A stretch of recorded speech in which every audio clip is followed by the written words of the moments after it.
in a more professional manner, I feel. The Parks and Rec office says that 9 of the 20 employees who completed their applications will be paid early next week. It started out as a simple police ride-along, an Atlanta City councilman and the police chief. Before it was over, the councilman helped save a man's life, and it was all caught on body camera footage. NewsEdge reporter Denise Dillon talked to the councilman about what happened. Councilman Dustin Hillis told me it had already been an interesting day, including a call about a stolen police vehicle. They were just about to wrap up the ride-along and were right about here when some people came running up to them saying their friend desperately needed help. The man in the green shirt with the police vest is Atlanta City Councilman Dustin Hillis.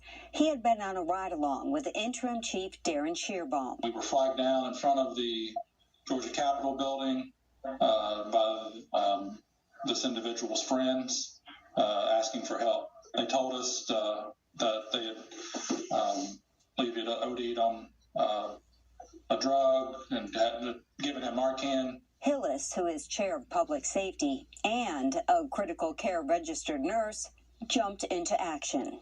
Assess the situation, make sure his airway stayed clear, perform sternal rubs on him to try to alert him. Soon, more police, firefighters, and paramedics arrived. They already gave him a Narcan. They have. But you can see in that video everyone arriving on scene and working together to get this patient the attention he needed and to the hospital. I didn't expect anything less. Hillis hasn't worked in a hospital for a few years, but still maintains his license and certifications. He says when he saw the man in distress, he didn't even think about it. He just went to help. Hope that never happens, but when you do need to render first aid, to evacuate the city for their own safety and the benefit of Ukrainian forces. We've had shelling on civilian infrastructure and it endangers lives. When they evacuate, we will be able to concentrate more on our enemy. Ukraine still controls half of Donetsk province.